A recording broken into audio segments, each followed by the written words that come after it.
मित्रों, जैसा आप सभी को ज्ञात है कि भारतीय जनता पार्टी के स्थापना दिवस कार्यक्रम से, चूंकि यह स्थापना दिवस स्वतंत्रता के अमृत महोत्सव वर्ष में पड़ रहा है, तो माननीय प्रधानमंत्री जी ने पूरे एक पखवाड़े को सामाजिक न्याय पखवाड़े के रूप में मनाने का निर्णय लिया, जिसमें हर दिन अलग अलग कल्याणकारी योजनाओं के विषय में जागरूकता के लिए पार्टी के कार्यकर्ता, पदाधिकारी, सांसद, विधायक सभी लोग जनसंपर्क करेंगे।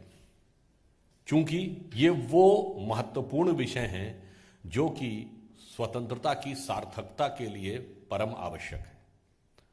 उसी संदर्भ में आज का विषय जल जीवन मिशन से संबंधित है। कि यह विषय कितना महत्वपूर्ण है आप इस फैक्ट से समझ सकते हैं कि भारत में विश्व की 16% जनसंख्या रहती है, परंतु हमारे पास सिर्फ 4% पीने योग्य जल के स्रोत हैं, और हम विश्व के भूगर्भ के जल यानी जमीन के नीचे के पानी का 40% उपयोग करते हैं। तो यह इस बात का प्रमाण है कि यदि आने वाले समय में दूरदृष्टि रखकर जल के संचयन और प्रबंधन का ध्यान न रखा जाए तो बहुत बड़ी समस्या हो सकती है। So keeping this thing in the mind, prime ministers visionary plan has given an emphasis on जल जीवन मिशन।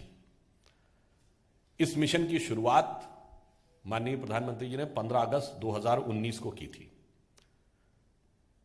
जब हमारी सरकार आई 2014 में, तो उस समय देश में केवल 16.75% घर नल के पानी से यानी नल के जल से कनेक्टेड थे। इस मिशन के शुरू होने के 2 वर्ष के अंदर ही वह संख्या 48.62% हो गई है, यानी जितने उससे पहले के 67 वर्ष में थे, इन 7 वर्षों में उसके दुगने हो चुके हैं। संख्यात्मक दृष्टि से देखें तो 15 अगस्त 2019 को 3.23 करोड़ घरों में जल था, और 7 अप्रैल 2022 यानी बिल्कुल लेटेस्ट आंकड़े तक 9.4 करोड़ घरों में यानी 9 करोड़ 40 लाख घरों में यह जल पहुंचने में हम सफल हुए। यानी कुल हमने एडिशन 6.15 लाख घरों का किया है इन द लास्ट 2 ईयर्स। 2021-22 में 40,000 करोड़ रुपए जल जीवन मिशन के लिए आवंटित थे। 2022-23 में बजट में एलोकेशन 60,000 करोड़ का हुआ। जल जीवन मिशन में कुल मिलाकर 5 वर्ष में 3 करोड़ 60 लाख रुपए के बजट का प्रावधान किया गया। 3.6 lakh crore is been total allocated for the total time span of 5 years. अब तक देश में 107 जिले हैं, जिसमें 1.5 लाख गांव, लगभग 1.5 लाख गांव हैं, जिनमें कि हर घर में जल पहुंचाने में हम लोग सफल हो चुके हैं। 17,29,000 स्कूल और आंगनबाड़ी केंद्र भी नल के जल से युक्त हो चुके हैं। गांवों में पेयजल आपूर्ति के प्रबंधन के लिए 4,82,000 पानी समितियों का गठन हुआ है, और 4 लाख के करीब ग्राम कार्य योजनाएं काम कर रही हैं। प्रधानमंत्री श्री नरेंद्र मोदी जी ने 2021 में 93,068 करोड़ रुपए के प्रावधान के साथ 2021 से 26 के लिए कृषि सिंचाई योजना की भी शुरुआत की थी, क्योंकि पेयजल के साथ साथ कृषि के लिए, सिंचाई के लिए जल की उपलब्धता भी उतनी ही महत्वपूर्ण है। त्वरित सिंचाई लाभ कार्यक्रम के अंतर्गत 2021 से 26 के दौरान कुल अतिरिक्त सिंचाई क्षमता को 13.88 लाख हेक्टेयर तक तय करना था, और कुल 60 परियोजनाएं इस दिशा में काम कर रही हैं, जिनसे संबंधित 30.2 लाख हेक्टेयर कमान क्षेत्र इस विकास की प्रक्रिया में शामिल किया गया है। कुछ महत्वपूर्ण जल परियोजनाएं सरकार के द्वारा राज्य सरकारों की मदद से की जा रही हैं, परंतु उसमें भारत सरकार या केंद्र सरकार एक बहुत बड़ा शेयर दे रही है, which has been a major share of support is been by the union government. For example, Renuka ji बांध परियोजना हिमाचल प्रदेश और लखवार बहुउद्देशीय परियोजना उत्तराखंड, ये 2 राष्ट्रीय परियोजनाएं जिनमें 90% केंद्र के द्वारा प्रावधान किया जा रहा है। 90% is being funded by the union government, और इन परियोजनाओं से यमुना बेसिन में जल के भंडारण का कार्य होगा, और जिससे उत्तर भारत के 6 राज्यों जिसमें दिल्ली, हिमाचल प्रदेश, उत्तराखंड, उत्तर प्रदेश, हरियाणा और राजस्थान में जल की आपूर्ति भी होगी। यमुना में जल की उपलब्धता और जल के स्तर और गुणवत्ता दोनों में सुधार होगा। That will improve the content and quality both in the Yamuna water.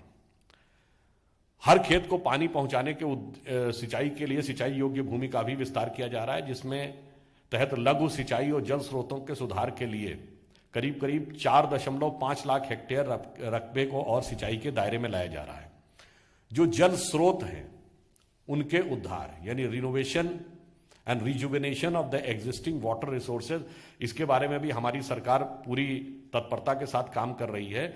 और इसके लिए जो काम राज्य सरकारें या क्षेत्रीय स्तर पर किया जा रहा है, उसमें जो यूनियन गवर्नमेंट का कंट्रीब्यूशन है उसको 25% से बढ़ाकर 60% किया जा रहा है, ताकि वो और प्रभावी ढंग से कार्य करते रह सकें। जैसे तालाब या अन्य जल स्रोत हैं जो सूख गए हैं, उनको पुनर्स्थापित करके, पुनर्जीवित करके उनको संचालित करने का यह कार्य सरकार के द्वारा किया जा रहा है। भूमि संसाधन विकास के स्वीकृत वाटरशेड विकास घटक में 2021 से 26 के दौरान संरक्षित सिंचाई के तहत लगभग 2.5 लाख हेक्टेयर भूमि शामिल है।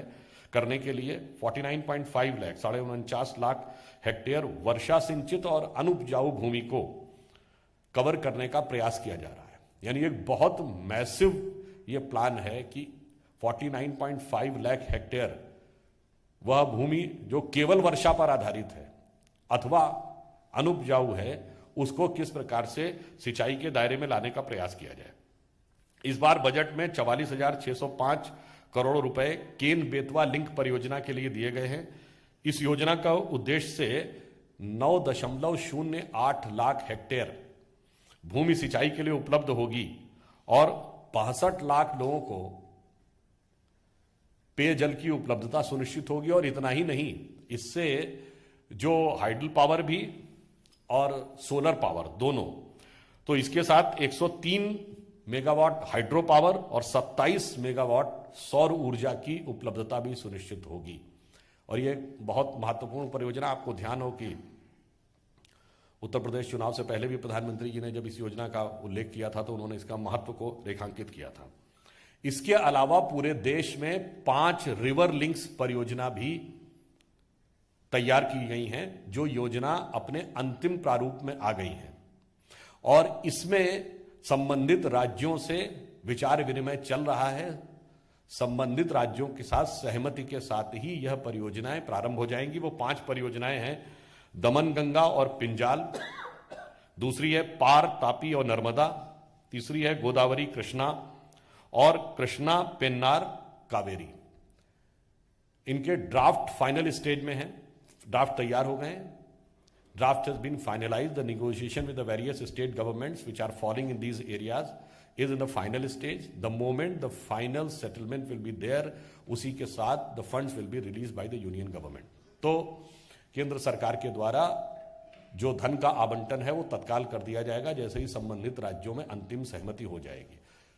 तो हम लोगों का उद्देश्य ये था कि जल जो अत्यंत महत्वपूर्ण चुनौती आने वाले वर्षों में बनने जा रहा है।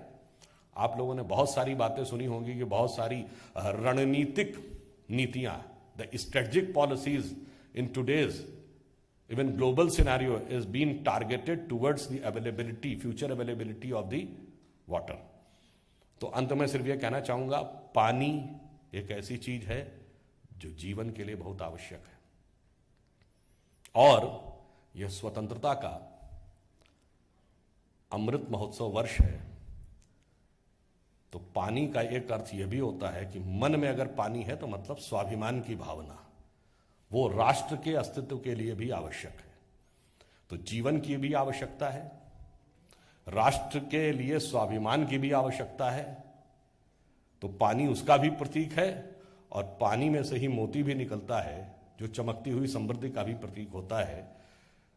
तो प्रधानमंत्री जी का जो व्यापक विजन है वो कहीं ना कहीं उस भारतीय समाज की गहरी सोच से प्रेरित है, जिसे रहीमदास जी ने एक पंक्ति में कहा था, रहीमन पानी राखिए बिन पानी सब सून और पानी गए न उबरे मोती मानस चून। तो सभी चीजों को एक साथ लेते हुए जल जीवन मिशन अपने लक्ष्य को प्राप्त करने के लिए सुगमता से आगे बढ़ रहा है और स्वतंत्रता की अमृत महोत्सव में अपनी सार्थकता को प्रस्तुत कर रहा है। धन्यवाद।